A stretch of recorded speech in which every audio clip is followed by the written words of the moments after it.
This is the final photograph. There is President Reagan, Vice President Bush, and the entire cabinet, and looking down with pride upon the man who he had mentored from novice politician now into successful President of the United States, and not just successful.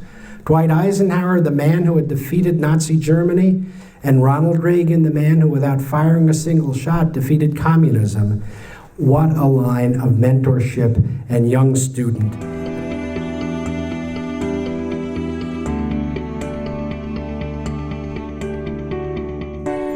Good evening. I'm Pete Peterson, Dean of Pepperdine's Graduate School of Public Policy, and it's a pleasure to welcome you here this evening to our Calabasas campus for tonight's discussion with Dr. Gene Kopelson on the relationship between Ike and President Reagan, and an election that maybe some of you, even those of you who are Reagan aficionados, may not have known was very influential in Reagan's overall political career, and a relationship that obviously influenced many of the views that he became so widely known and praised for throughout the 1980s.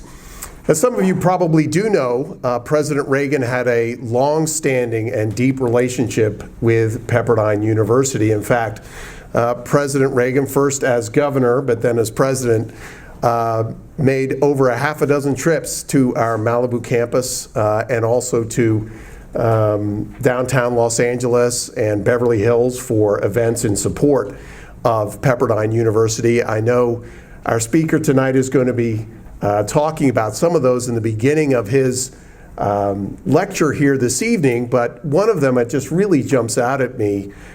Just a few weeks ago, we had our annual Pepperdine Associates dinner in Beverly Hills at the Beverly Wilshire. This was on February 9th of 2020. And in her remarks in talking about the future of Pepperdine under our new president, Jim Gash, our chancellor, Sarah Jackson, remarked that that very night, February 9th, was the 50th anniversary to the night when then Governor Reagan spoke at an event called The Birth of a College, which was essentially the announcement of the building of the Pepperdine campus here over the hill here in Malibu. And that night, obviously, again, as governor, President Reagan was so popular that not only did he speak at one event at the Beverly Hilton, he also spoke at a second event at the Beverly Hills Hotel. That between the two events, 3,400 people turned out to hear then Governor Reagan talk about the birth of a college, which was, again, the plans and the vision for building a campus in Malibu, California.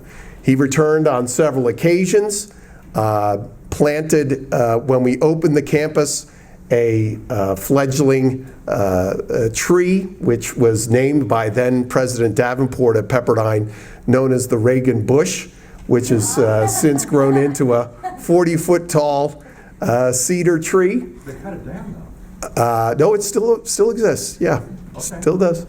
And so, again, a long-time relationship with President Reagan. So when the opportunity came through some friends, I got connected with Gene Kopelson to learn not only about this particular run for office and for the presidency 12 years prior to his 1980 run, but also this particular relationship with another legendary Republican president, that being Dwight David Eisenhower. I leapt at the opportunity. So Dr. Gene Kopelson, the doctor is actually an MD and not a PhD. Dr. Kopelson is really a renaissance man in having a variety of interests. He is a well-known and renowned cancer doctor. He ran the Cancer Center at Yale University for over 2 decades, but has had this abiding interest in President Reagan, which has led to a number of different writings, including the book that we'll be discussing tonight, Reagan's 1968 Dress Rehearsal, Ike, RFK, and Reagan's Emergence as a World Statesman. So without any further ado, please welcome to the stage Dr. Gene Kopelson. Well, thank you all for coming out this beautiful California evening. And thank you certainly to Dean Peterson, to Melissa Espinoza, and to Professor Ed Larson as well. I very much view the 1980s, the age of President Reagan, as a golden age for America and for the world. So I set out trying to learn more and understand how and why he ran for the presidency for the first time in the mid to late 60s, a subject that basically has been ignored by historians previously. I did research at the Reagan and Eisenhower presidential libraries, and I learned that Ronald Reagan viewed the 1950s, the presidential era of Dwight Eisenhower, as America's golden age. And that's what I learned much more about. I'm going to, like any author, I have to pick out a specific subject matter for a book talk. I have to leave a lot left unsaid. I'm not going to go over the mechanics of the 1968 campaign per se. I hope you will read it in my book. It was a very interesting story. By the time of that Republican convention in August of 1968 in Miami Beach, more people voted for Ronald Reagan than for Richard Nixon. And in fact, there were delegates at the convention, although they were obligated to Nixon on that first ballot, had he been stopped, they couldn't wait to vote for Ronald Reagan on the second ballot. In fact, Nixon is not made the nominee until the wee hours of the morning when the convention gets up to W for Wisconsin. And speaking of Wisconsin, there were three critical Republican primaries in 1968, Wisconsin, Nebraska, and Oregon. History remembers the Democratic side, Robert Kennedy, Eugene McCarthy, and Lyndon Johnson announcing he's not going to seek re-election. But it was a very, very interesting race on the Republican side, and I tell all of that. And speaking of the opposition, in the 1960s, Ronald Reagan's main political foe of all people is Robert Kennedy. Likely you'd say, what possibly could Robert Kennedy and Ronald Reagan have to do with each other? Well, please read that in my book.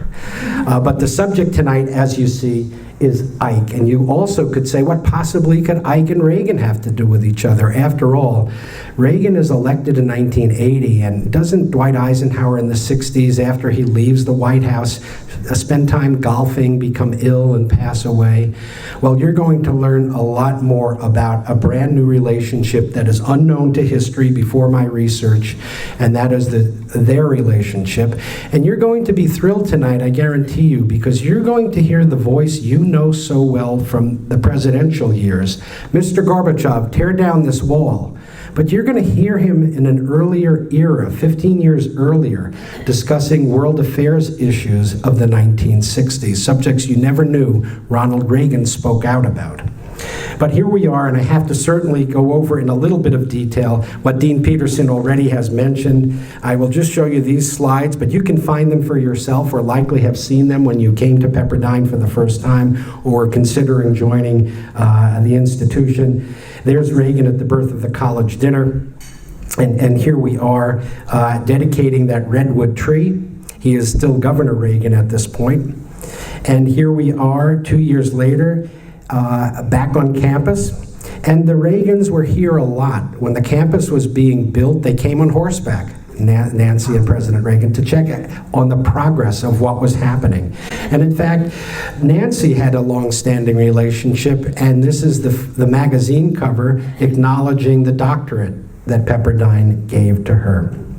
So please read more about it. The one photograph I don't have is when he came after his presidency and was given a gift of a surfboard by Pepperdine University students. Well, back to the subject at hand. Back during World War II is the first interaction between Ronald Reagan and Dwight Eisenhower. Ronald Reagan is an actor. He's here in America. He's making publicity films for the Army, Air Force, and Dwight Eisenhower is planning D-Day in England. But they make a joint record, a war bonds appeal record that's sent out to the American public, asking the public to fund the war effort. They don't meet, but that's the first time they actually appear together. Of course, we win World War II thanks to, in no small part, to Dwight Eisenhower, the D-Day landings that many of you will remember some of the history of. But now we're going to forward a little bit. After World War II, we get to the 1950s. Around that time, the Korean War begins. The North invades the South.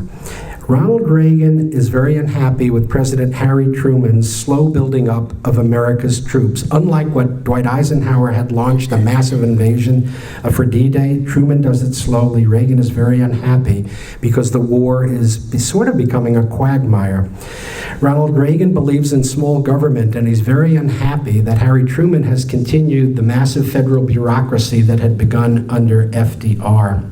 And he's thinking about who should run for the presidency, who should he support in 1952. Ronald Reagan is still a Democrat, but he telegrams Dwight Eisenhower and urges him to seek the presidency, and he becomes officially a Democrat for Ike.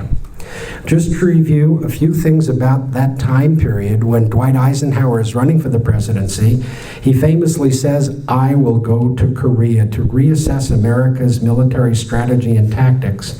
And that's what he actually does when he enters the Oval Office. And fighting stops in no small part because behind the scenes, Dwight Eisenhower threatens communist China with nuclear weapons. That, as well as the death of Stalin and other reasons, the fighting actually stops. Now he's president, and in 1953, Dwight Eisenhower delivers an all but forgotten speech at the United Nations called Atoms for Peace. In it, he offers to turn over America's nuclear arsenal to an international agency headed under the UN, but there's a caveat. The Soviets have to agree to turn over their nuclear missiles. They refuse, and that's the end of that. In the 1950s, another hot topic, terms you may never have heard of, Quemoy and Matsu. These were two offshore islands of Taiwan, called then Formosa, and twice during the 1950s, Red China threatened to invade Taiwan and shell those islands. President Eisenhower had the 7th Fleet there and said, well, if they want to, they'll have to crawl over the 7th Fleet to get there, and of course that never happened. Around the time of the Korean War, actor Ronald Reagan made an all but forgotten film called Prisoner of War. In it, he plays a U.S. Army captain who's parachuted into North Korea because of what we hear, America hears is happening to our prisoners of war. They are being tortured and horrendous things happening to them. And at the end of the filming of that movie, actor Reagan tells the press that all of the dialogue is actually made from U.S. Army survivors of that torture. And that will be important for his mind later. In 1960, that's the year where Richard Nixon runs against John F. Kennedy, and John F. Kennedy wins. And 2 years later, Nixon decides here in California he's going to seek the governorship of California. He runs against Pat Brown, the father of Jerry Brown, and Pat Brown will win, Nixon will lose. During that campaign, Reagan is Nixon's California co-chair, and Ronald Reagan officially becomes a Republican at that time. Dwight Eisenhower spends his winters here in California at Palm Desert, but he spends his summers in Gettysburg, Pennsylvania, and if you ever visit Gettysburg National Battlefield, please visit the Eisenhower home there. It's on adjacent land. Well, Eisenhower decides that the Democratic Party has much better marketing effort than the Republican Party and hosts a symposium at his Gettysburg farm with GOP leaders to try to see how can the Republican Party better market itself. And the result of that has never been known by history before, I proudly say, until I found it, and that is this record called Mr. Lincoln's Party Today. It's a recording, that's the technology of that era, an LP, a long-playing record, and here's the back cover. Famous pictures, faces of that era. In the upper left, former President Eisenhower, out of the White House now for 2 years. Richard Nixon, that time running for the governorship of California, but 2 years ago, he still was Ike's vice president. In the middle, on the left, is Barry Goldwater, conservative Republican of Arizona. And in the middle right is liberal Republican governor of New York, Nelson Rockefeller. And on the lower left is the man who just became a Republican, Ronald Reagan. Clearly, him being chosen as the narrator of this critically important Republican Party record was approved by Dwight Eisenhower.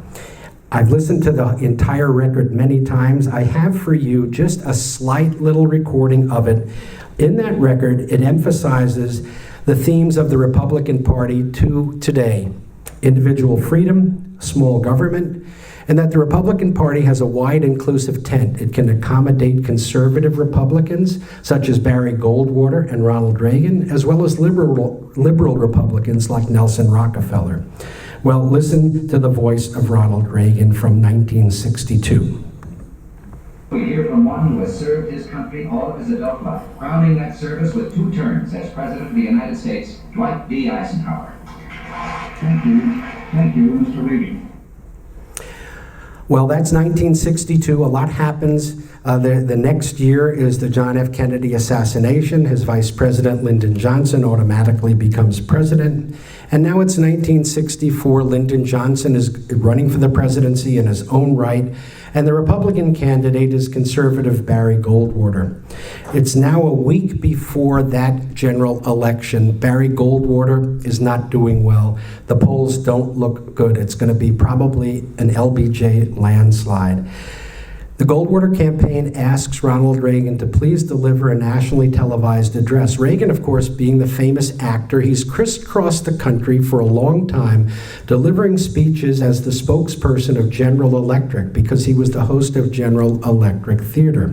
So the public knows him as the actor and speechmaker for GE. But this is the first time he's going to be seen by the American public delivering a purely political speech. It's called A Time for Choosing. Those of you who don't know it or have never seen it, please go to YouTube and watch it. It is enthralling. A lot of the issues he discusses are quite relevant to the year 2020. I'd like to highlight just one aspect of it. In it, he castigates the West, that we never open up our mouths about the millions trapped behind the Iron Curtain. Ronald Reagan knows all about the evils of communism and socialism. Many of you know the speech. That's what Reagan supporters know, that speech. That's its term, the speech.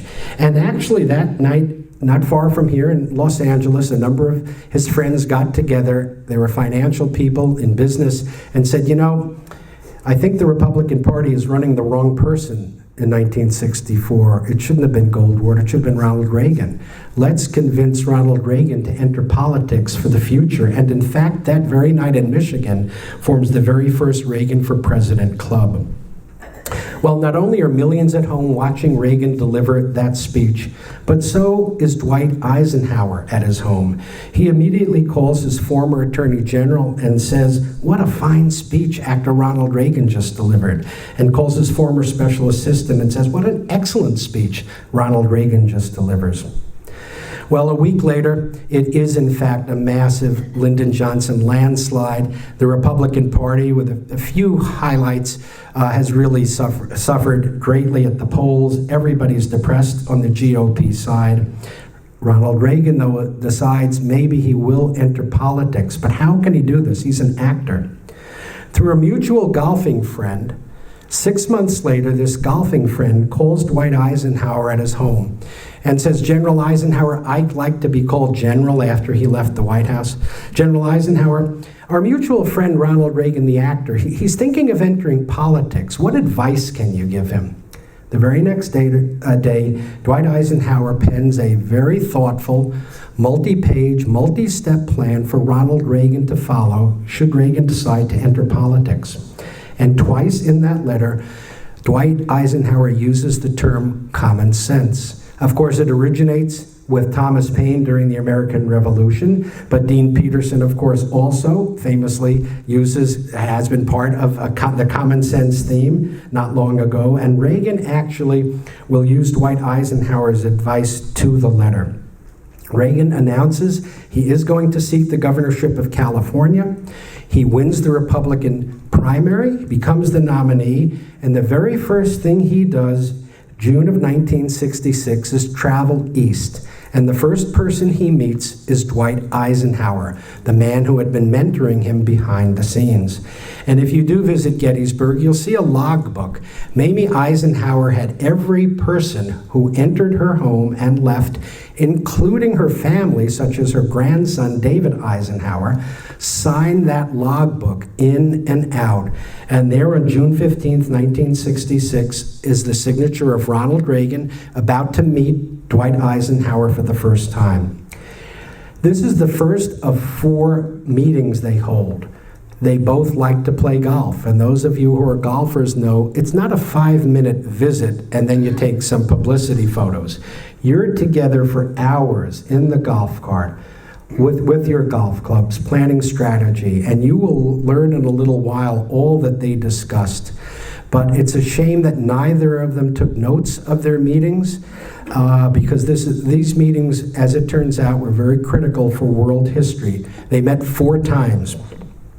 Well, Reagan is running for the governorship of California, and if you were here at that era driving the California freeways, there was much less traffic then, you would see billboards with the smiling picture of Ronald Reagan bringing common sense solutions to California. And he created for himself the same kind of LP record that he mailed out to the public, like the Republican Party had done 4 years earlier. And there you see he used that term he got from Eisenhower's letter, common sense. Behind the scenes during that first campaign of Ronald Reagan's, Ike did a lot more. Eisenhower in '52, when he ran for the presidency, called himself the citizen soldier. Reagan in '66 called himself the citizen politician, and then in '68, when he sought the presidency for the first time, he called himself the citizen governor. Ike studied Reagan. He did not feel he was a hardline extremist. He advised Reagan on polling to emphasize rural areas, to emphasize Northern California. He also advised Reagan when 2 times Reagan was falsely accused of being anti-Semitic. Ike advised him how to fight those false charges. And then the accomplished actor and speaker Reagan is actually mentored by Ike on speech delivery technique. And in a very poignant letter, he thanks Eisenhower. Ike not only has been spending a lot of time advising Reagan on the campaign, but he also donates money. And this, I feel, truly is the origin of Reagan Democrats. Several times Ike tells Reagan via letter and other communications, get the disaffected Democrats, seek out independence. And Reagan is a success at this. It's not out of the clear blue in 1980 when suddenly Reagan Democrats appear. It started 15 years earlier. Well, here in California, Ronald Reagan wins the governorship by almost 1 million votes. And here is the telegram that Dwight Eisenhower sends to Reagan at his house just a few miles behind us in Pacific Palisades, congratulating Reagan on the massive victory he just achieved. Well, now it's only 2 weeks later, and Eisenhower, the titular head of the Republican Party, sends a letter to the Republican chairman, Ray Bliss, offering to host a luncheon for all prospective presidential candidates 2 years hence in 1968.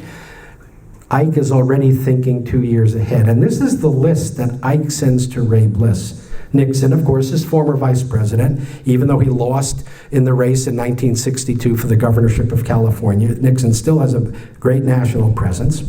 Romney, this is George, the father of Mitt. He's the governor of Michigan.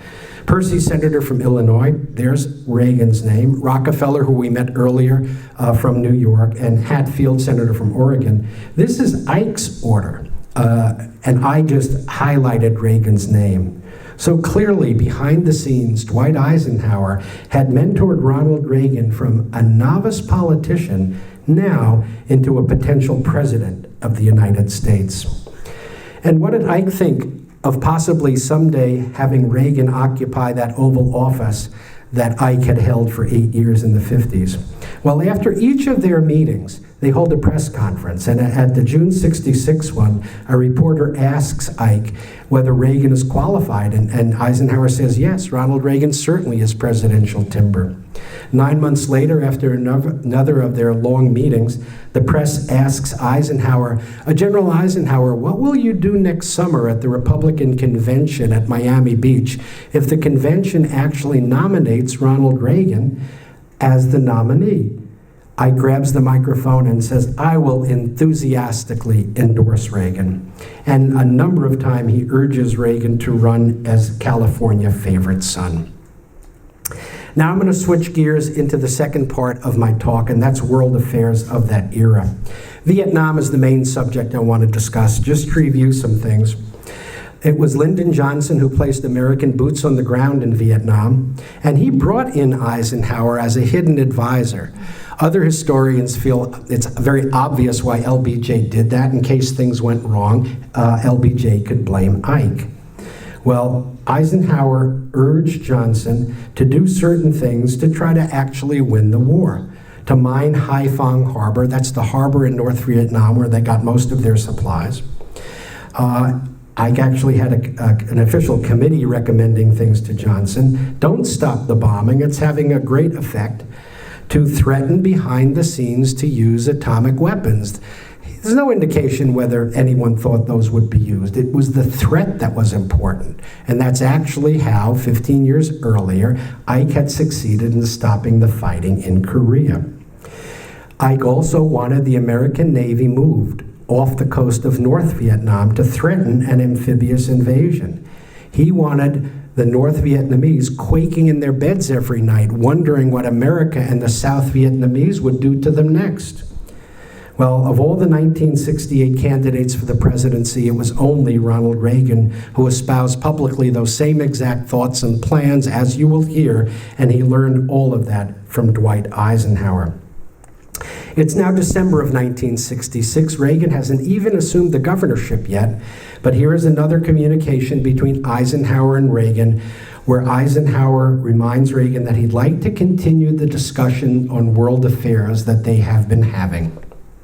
So now in 67, Reagan's first campaign for the presidency is in full gear, and what he does is that every free weekend he leaves Sacramento and he travels to the critical Republican cities that he will need in 68, Oregon, Nebraska, etc. And he delivers not only speeches where he is bringing small government solutions to California, but at press conferences he's asked about world affairs. And he always brings up Eisenhower. Eisenhower advised me on this. Eisenhower and I spoke about that. And that's actually some of the origin of my research and book.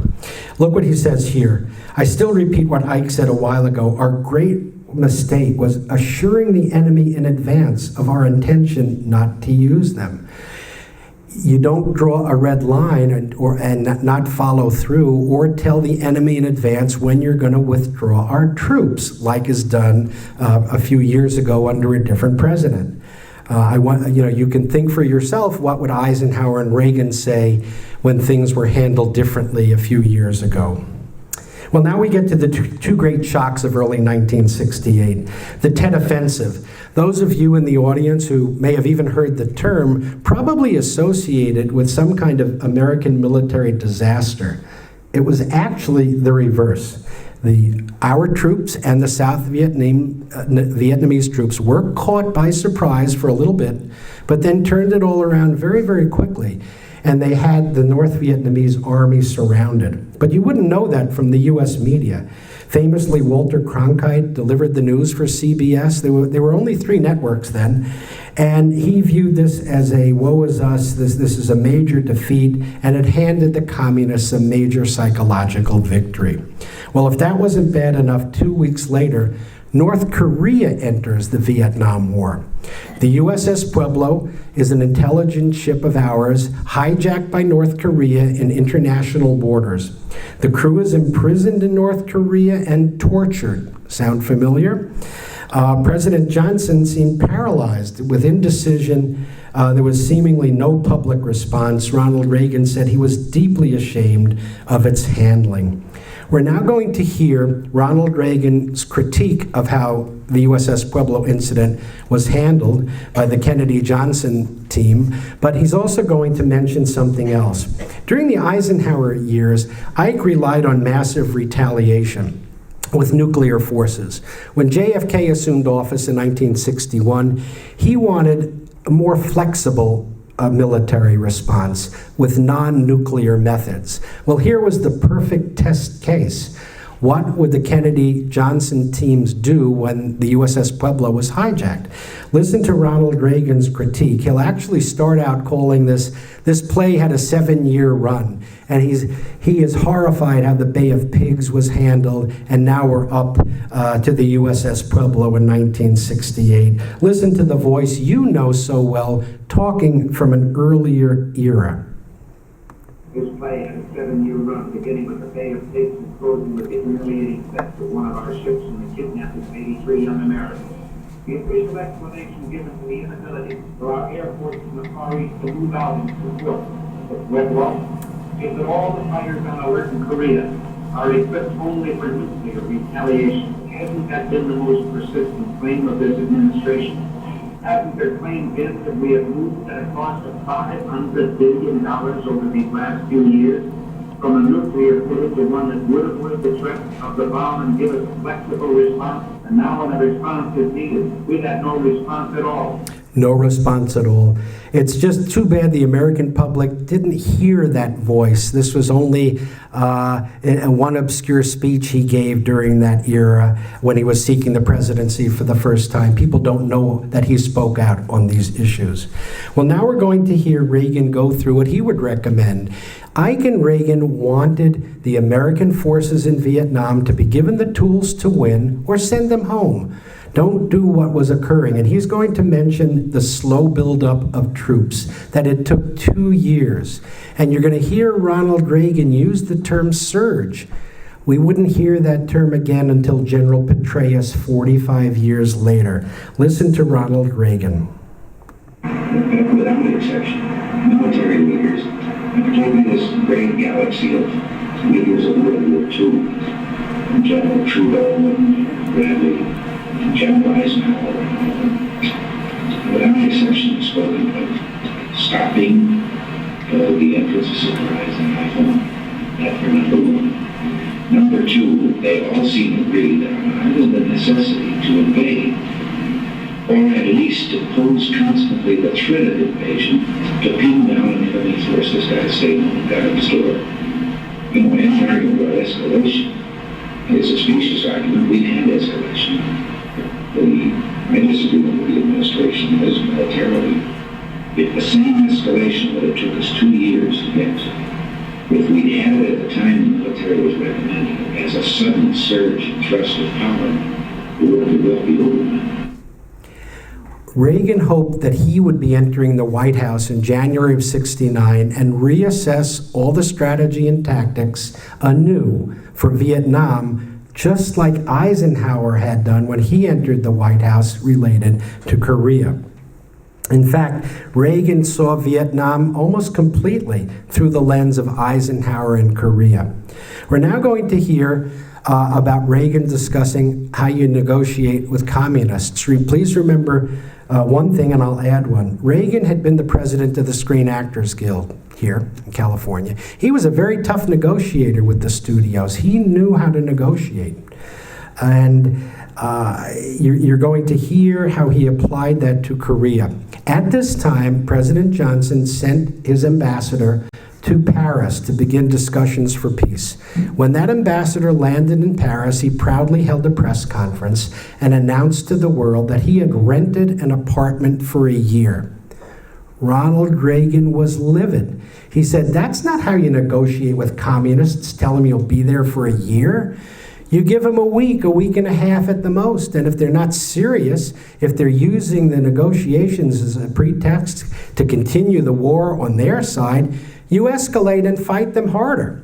And listen to his advice and discussion comparing what happened when they negotiated during Korea to what was happening now in Vietnam.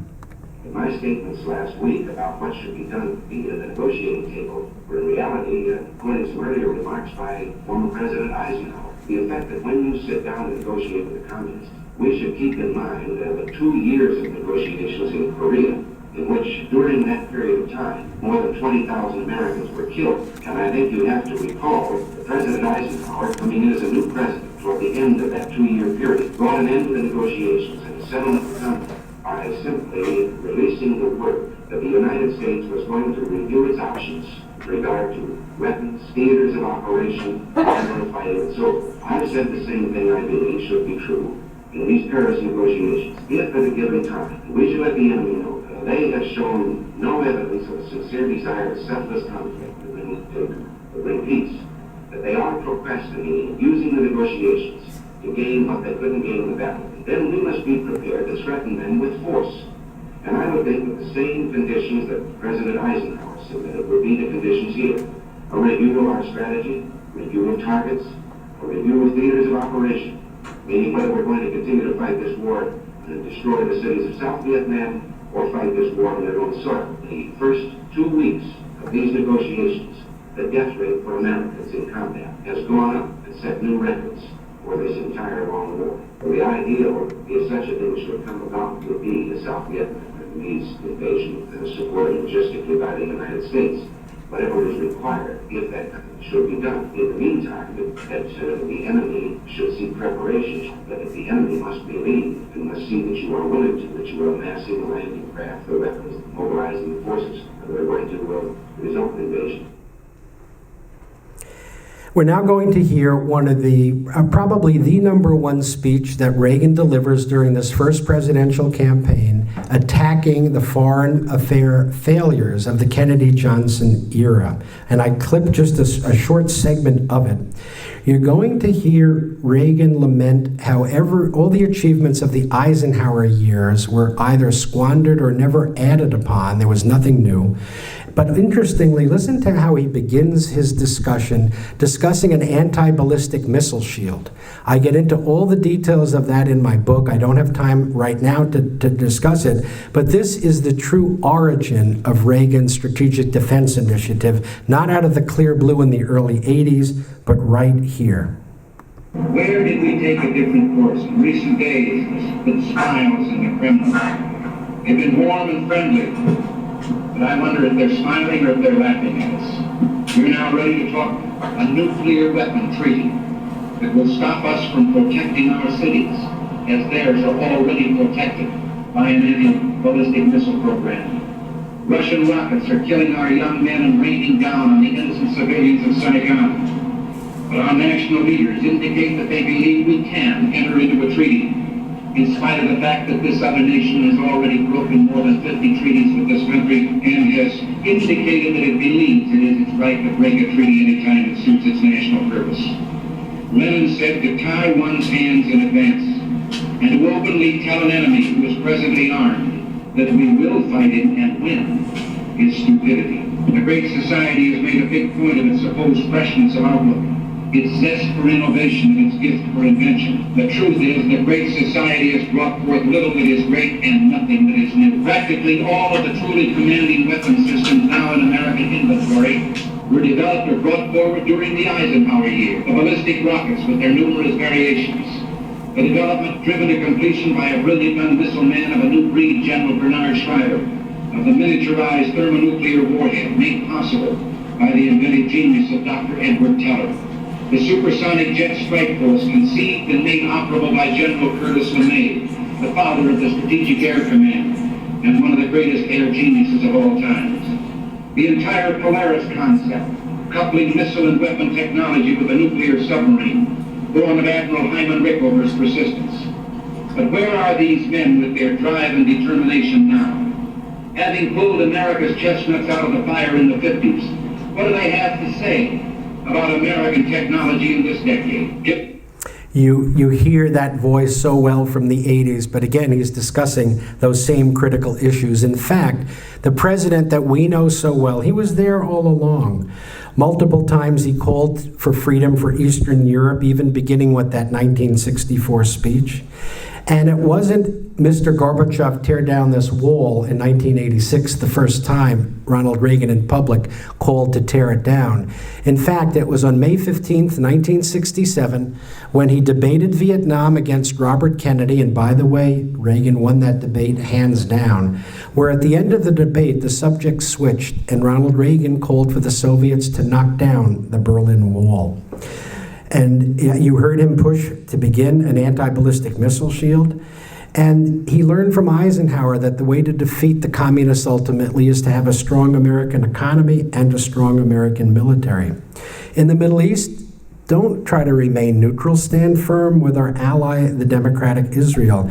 And don't go to the UN to seek major geopolitical solutions to the world's problems. The UN is not structured correctly. He also learned how to deal with hostage crises. I get into a lot of that in my book. I can't discuss it now. But it's amazing to me that Reagan, who we know later, he was here all along.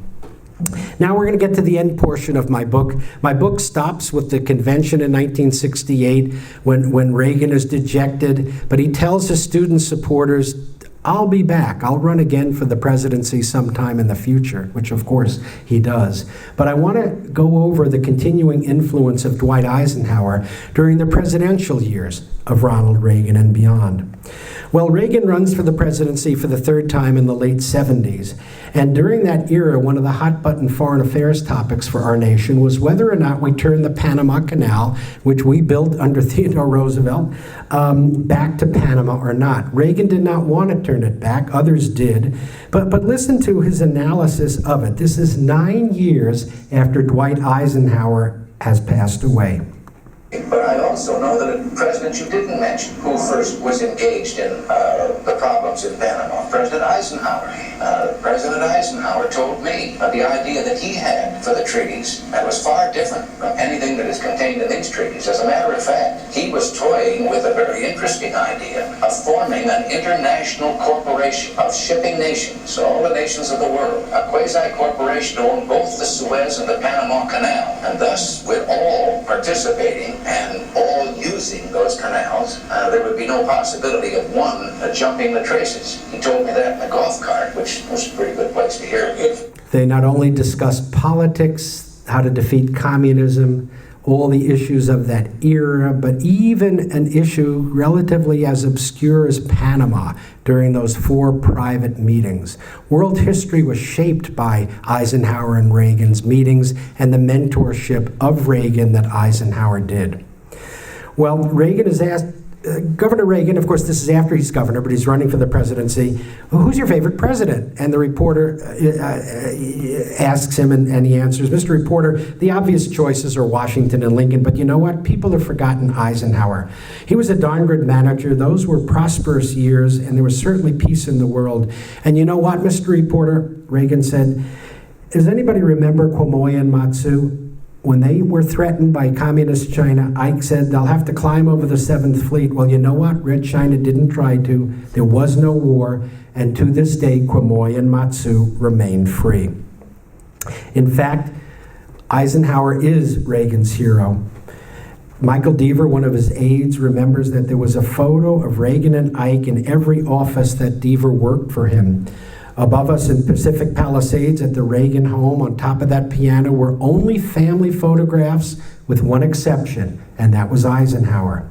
In the Oval Office was a photo of Ike behind Reagan's desk, a bust of Ike in the private study, and in the cabinet room was a towering portrait of General Eisenhower. Well, Ronald Reagan used to like to deliver speeches via index card. He didn't use a teleprompter. One of his favorite quotes was what Eisenhower said in 1961 at his farewell address. That's the one known as the military-industrial complex speech. But in it, Eisenhower said the vital element in keeping the peace is our military establishment, basically peace through strength. Reagan loved that and quoted that very, very frequently. In fact, prior historians have said that Reagan's role model for the presidency was Franklin Roosevelt. My research didn't find that at all. I went through the search engine at the Reagan Library through every public speech, press conference, everything he wrote officially as president, and tabulated how many times did Reagan cite a prior president. Well, Teddy Roosevelt, who he liked and admired, he only cited about 25 times over 8 years. Abraham Lincoln, about 100 times. I didn't put up FDR because FDR he only cited about 50 times. The prior president who Reagan cited the most was Dwight David Eisenhower. Well, now it's December 8th, 1983. This is the 30th anniversary to the day of Eisenhower's Atoms for Peace speech at the UN. Reagan is negotiating nuclear arms reductions with Andropov, the Soviet leader. This is before Gorbachev appears on the scene. Andropov leaves the meeting out of the clear blue. Reagan is very dejected. He meets the press, and the press asks about this being the 30th anniversary, and Reagan says, "My administration endorses the view of Dwight Eisenhower completely. We are dedicated to achieving what Dwight Eisenhower couldn't." And that is critical for history. 6 months later, it's the 40th anniversary of D-Day. Ronald Reagan is the first president to travel to Normandy to honor our slain troops. And whose troops are he honoring? He's honoring Eisenhower's troops. He says at that speech, "I will forever stand for Ike's D-Day veterans. They are my heroes, like they were his." Well, there's more. Off the coast of Normandy, while Reagan is speaking, is the aircraft carrier USS Dwight D. Eisenhower. And it sails past and sends its aircraft over Reagan to honor him while he's delivering his address. In return, at the end of his speech, President Reagan boards Marine One and flies over the aircraft carrier. He says the heroic operation of D-Day, commanded by General Eisenhower, inspires heroic efforts on both sides of the Atlantic. And in fact, the crew of the aircraft carrier on the deck spells out IKE. Reagan grabs the microphone and it's broadcast down to the Navy. "I like Ike," that being the 1952 campaign theme of Eisenhower. "I love Ike." And of course, all the mentoring that Eisenhower had done of Reagan. Well, now it's Reagan's turn to deliver his farewell address. Please listen to what he says. He went into politics to rediscover what was missing, and he will use the term citizen politician. He will use the term common sense, all heralding back to that mentorship he got from Ike. And he again will be honoring Ike's troops and other troops, which of course Reagan commands in Korea as well. But listen to him reflect back on why he enters politics. They called it the Reagan Revolution. I accept that. But for me, it always seemed more like the great rediscovery, a rediscovery of our values and our common sense. Common sense told us that when you put a big tax on something, the people will produce less of it. So we cut the people's tax rates, and the people produced more than ever before. Common sense also told us that to preserve the peace, we have to become strong again after years of weakness and confusion. So we rebuild our defenses. Not only have the superpowers actually begun to reduce their stockpiles of nuclear weapons, and hope for even more progress as well. I never meant to be in politics. It wasn't my intention when I was young. But I was raised to believe you had to pay your way for the blessings bestowed. But back in the 1960s when I began, it seemed to me that we'd begun reversing the order of them. But through more and more rules and regulations and confiscatory taxes, the government was taking more of our money, more of our options, and more of our freedom. I went into politics in part to put up my hand and say, stop. I was a citizen politician, and it seemed the right thing for a citizen to do. And the father down the street who fought in Korea, but a family who lost some answer. So we've got to teach history. We've got to teach history. That's the lesson I'd like to leave you with. Reagan foresaw that we have to teach the next generations all about American history. They know the Declaration of Independence, the Constitution. What's the difference between free market capitalism versus socialism and communism? People of the younger generations may not know it as well as prior generations.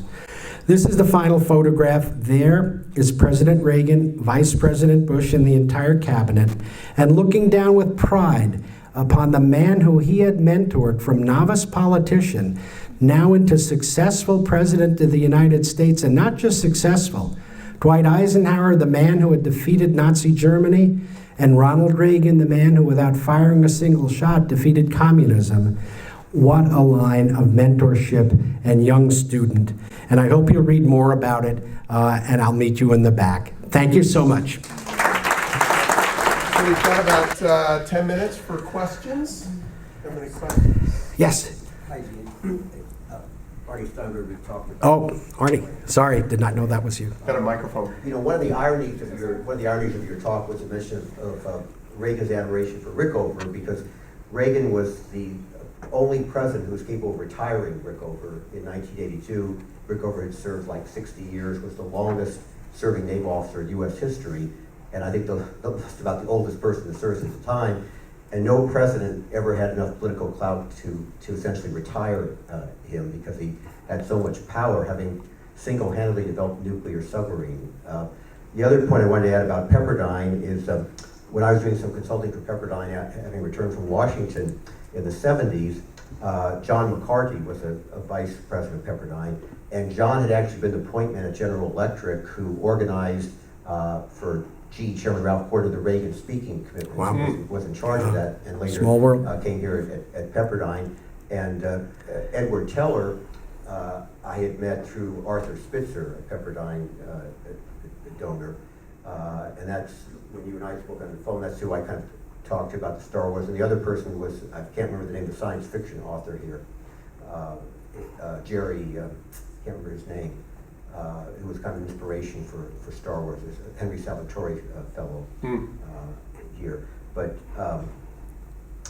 meeting Teller was one of the most intimidating experiences of my life each time I met him, because it was like talking to a machine, and he hated to be called the father of the H-bomb there. But you would ask him a question, you'd say, Dr. Teller, you'd ask some kind of a question, he would pause for about 10 or 20 seconds, and then he would say, there are 14 reasons. He'd go 1, 2, 3, 4, as if it was spitting out a computer. It was incredibly intimidating. But I think that your research has been amazing, uncovering the connections here in terms of both what came to be known as Star Wars and the different interaction of the people here. Terrific. Arnie, thank you. Arnie Steinberg appears in my book under a whole separate subject that I have no time to discuss right now, and that is Students for Reagan. Reagan was more popular with the young than how popular he was with the adult population. And it started way back on these early runs, and I go over Students for Reagan, of which Arnie and his friends were an important part, both East Coast and West Coasters and those in between, and all the times he appeared on college campus. And I wrote an op-ed not long ago that I forwarded recently to Dean Peterson, that some of the issues Reagan faced are so relevant to today. He was invited to Yale to be a fellow at one of Yale's colleges, but some of the liberal faculty did not want him to be allowed to speak. But he was allowed to speak, and with his charming personality and how he discussed things, he won over major people. And his major final speech was at the Yale Political Union. And the theme was, and he delivered this theme to other universities later, the purpose of professors is not to indoctrinate. You give students all different points of view and let them decide for themselves. I wish there were more universities who know that, like Pepperdine does, compared to the problems conservatives, those of you who support Israel, Republicans have not being allowed to speak on many of today's campuses. Other questions? I'll throw it. Yeah, Paul. Of all your exploration and discovery, what are the two top discoveries that really shocked you and perhaps changed your perspective on your understanding of Ronald Reagan, number one? Number two, who were Ike's greatest mentors? I'll do the second one first. Ike, when he was stationed in Panama, was mentored by a general down there for several years. And he learned an awful lot about military strategy and tactics, so much so that in the height of World War II, Eisenhower was still writing letters to that retired general asking advice. And had Ike not died in March of 1969 and perhaps had lived into the years of the Reagan presidential years, I wonder, and think likely, that Reagan would have continued to speak to Eisenhower. One of the major new things I learned was that the origin of the Strategic Defense Initiative occurred during this era. And the second major thing is, how had history turned out differently? I think in the fall of 1968, one of the most intriguing ideas is that had Robert Kennedy not been assassinated and lived, that had he been the Democrat nominee, and that's not clear, the person he likely would have had the most trouble facing would have been Ronald Reagan. When in fact, during 1966, and Reagan is running against Pat Brown, and of course Reagan wins, Pat Brown is having trouble during his campaign, and he sends for Robert Kennedy, senator from New York, to fly in to help him. Well, Robert Kennedy, who's thought of as this, he attracts the world's youth, everybody who's young loves him, he lands in Norwalk, California, and is greeted by placards. Bobby Kennedy, go home. You're a carpetbagger. This is Ronald Reagan country. We don't want you. And he is shocked. I think it would have been a major Reagan victory had it been Reagan versus Robert Kennedy in 1968. Gee, I actually organized that demonstration. Oh, well, okay. Thank you, Arnie. I remember because a bunch of us thought of the idea, and so we went to Henry Salvatore, who was a very, very wealthy guy, and we said that, we want to do this demonstration, and we said we're going to call him a carpetbagger. In those days, college students, to charter buses was a big expense and so on. He said, well, that's okay, I'll pay for it, and so on. The demonstration was in Lakewood, California, actually. Well, I wish I had known. I could have expanded upon that and made it a whole chapter, but thank you. And this press, because the TV cameras all show these placards on there. And there's almost nothing at the Robert Kennedy section of the JFK Presidential Library in Boston about any of this. In fact, their debate on Vietnam, May 15th, 1967, is just blank, as if nothing happened that day. I encourage some of the students here who want to be active in politics. It's incredibly upward mobile, because this was in 1966.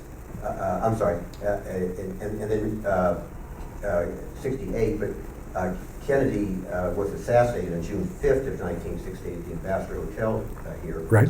And 2 years, Charlie Goodell, the father of the NFL commissioner, was appointed to fill that seat in New York after Kennedy was assassinated. And 2 years later, I found myself at a very young age in New York helping put together the Senate campaign for that seat that Joe Buckley won.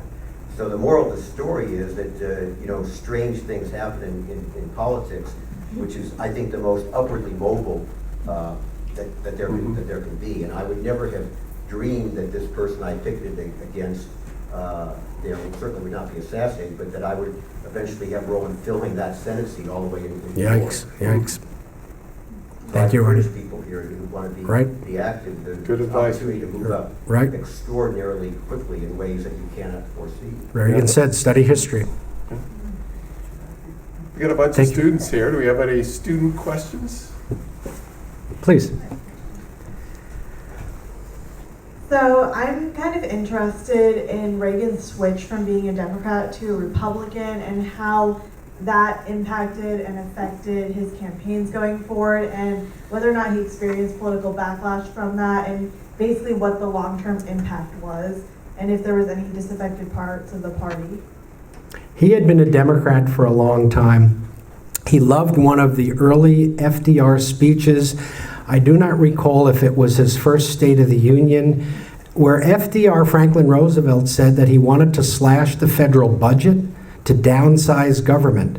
And of course, FDR ends up doing the exact opposite. But for a long time, Ronald Reagan hoped that at some point those wishes will be fulfilled. And it took him a long time. He saw in the 50s, as I alluded to, that things were getting worse. Harry Truman was mishandling the Korean War, and the federal bureaucracy was growing and growing and growing. And it finally took 1962 when he was speaking to a group here in California, and a woman yelled from the back, "Well, are you a Republican yet? You keep talking about small government, but you're still a Democrat." Reagan says he just hadn't had the time to do it. So she runs up on stage with the paperwork, and Reagan then signs and becomes an official Republican. But he had been espousing small government, individual freedom ideas for a long, long time. So I'm somewhat chagrined he didn't do it earlier, but I'm certainly glad he did when he did. And the rest is history. That's what he became, of course, famous for as governor and then as president. And the policies continue in his successors to this day. Please join me in thanking Gene. Thank you.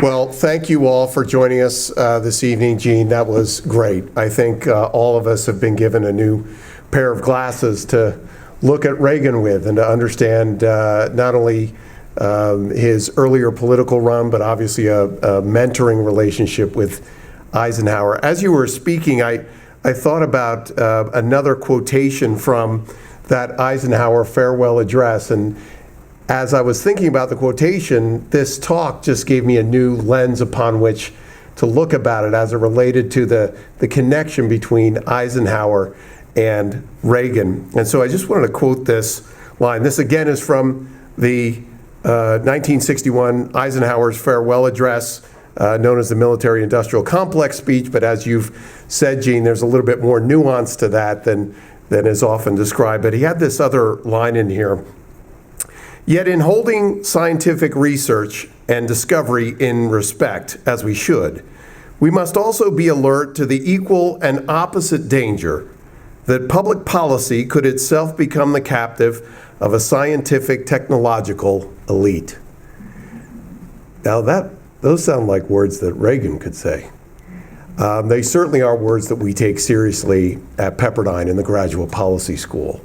A program obviously formed by people like Reagan, James Q. Wilson, Michael Novak, and others who have really formed and shaped the program to be one that takes seriously the human's role, the public's role in public policy. And so tonight has really been great to hear leaders who have taken that seriously and obviously put those into practice as leaders of our great country.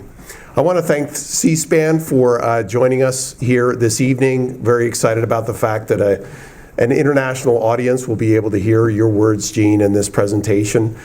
Please stay around, stick with us here in the room. We have plenty of food left. Gene's going to hang out for a little bit if you want to ask him some other questions. But with that, we are adjourned, and good night from Pepperdine.